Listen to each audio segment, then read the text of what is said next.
A atual fase da pandemia aqui no Brasil, com uma explosão de casos provocados pela variante Ômicron, pode ser encarada como, entre aspas, uma janela de oportunidades. É o que dizem pesquisadores do Observatório Covid-19 da Fiocruz em um novo e extenso boletim. Então, para a gente entender melhor o que isso quer dizer, vamos conversar com o coordenador dos trabalhos, o professor Carlos Machado. Professor, seja muito bem-vindo aqui à CNN, é um prazer falar contigo. Comentávamos agora há pouco a importância da vacinação, ainda vamos avançar nesse assunto com o senhor, mas eu quero saber primeiro o que significa esse termo janela de oportunidades. O que vocês querem dizer à população com isso? Bom dia. Bom dia, Vano.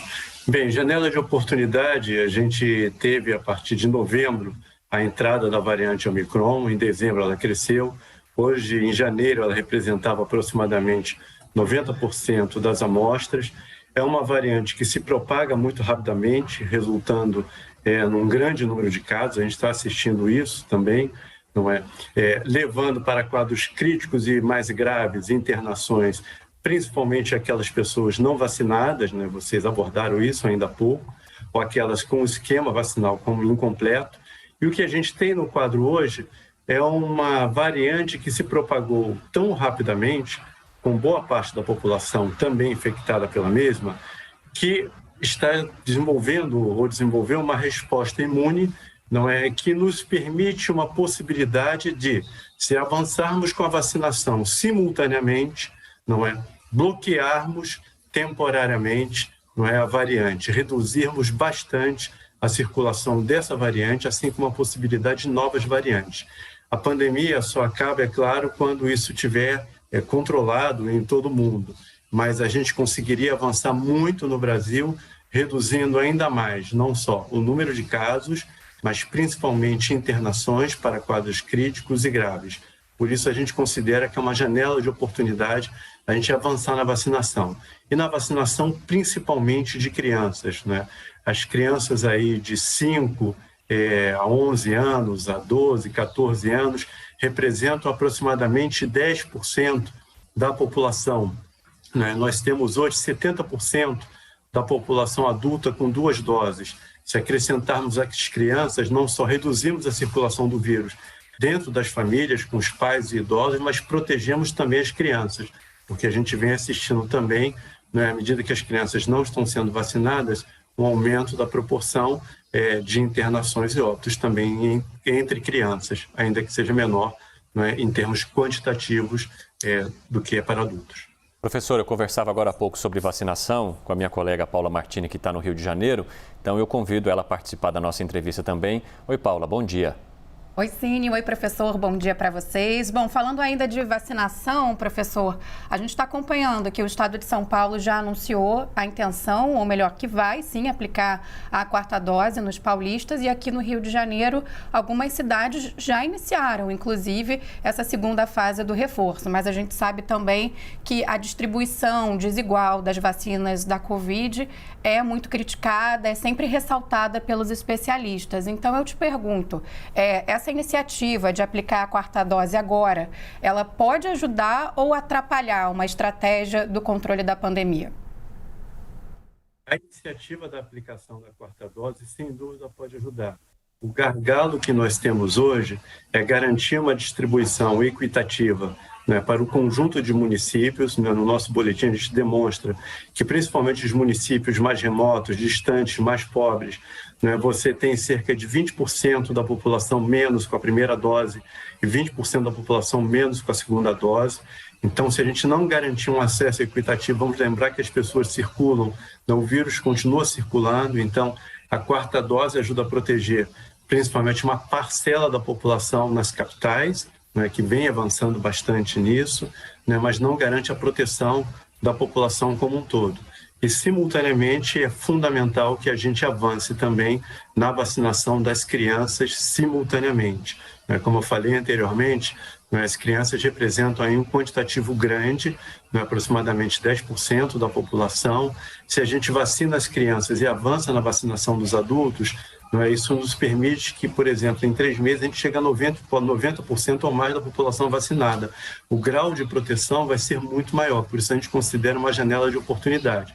Então é correta a 4ª dose, mas sem a garantia do acesso, principalmente para os municípios menores, não é? E da organização dos serviços para garantir isso, será insuficiente.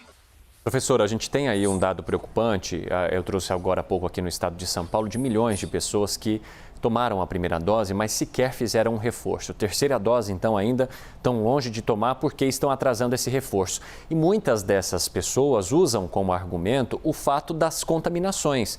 Para que eu vou tomar a vacina se mesmo assim o pessoal está pegando a Covid? Eu gostaria que o senhor deixasse bem claro para essas pessoas a diferença, né, entre a questão da proteção, de se contaminar e principalmente de não evoluir para um caso mais grave ou até a morte por conta da Covid-19 e principalmente pela falta de se buscar essa proteção, essa conclusão da vacinação contra a Covid-19. O que vocês monitoram e o que o senhor traz de importante para essa população que não buscou ainda o reforço e sequer a segunda dose? Desde o início da campanha de vacinação, a gente tem deixado claro, não só nós, mas todos os especialistas que têm aparecido aí nos debates, nas discussões com vocês, que o principal papel da vacina é impedir que você evolua para quadros críticos e graves. No caso do Omicron, por exemplo, que se propagou muito rapidamente, a gente tem observado que são as pessoas não vacinadas ou com esquema vacinal incompleto que estão indo para internações ou enfermarias ou em leito UTIs ou evoluindo para quadros mais graves ainda, chegando até o óbito. Então, a vacina tem um papel importante de impedir que você evolua para esses quadros. Vamos imaginar se a gente tivesse uma variante como o Omicron, lá atrás, sem as vacinas, o número de internações e óbitos poderia ser muito maior se a gente tivesse uma variante que combinasse alto potencial de propagação, como também evolução para quadros críticos e graves. E nós não estamos livres da possibilidade de uma nova variante surgir a qualquer momento com essas características. Por isso, nós consideramos uma janela de oportunidade exatamente para avançar nessa vacinação. Então, o que eu diria para essas pessoas? Se vacine o quanto antes, tome a segunda dose, a terceira dose, leve seus filhos, sobrinhos, netos, incentive todos a se vacinarem. É assim que a gente vai proteger a nós mesmos, a nossa família e a coletividade. Sem uma proteção coletiva, não estaremos efetivamente protegidos.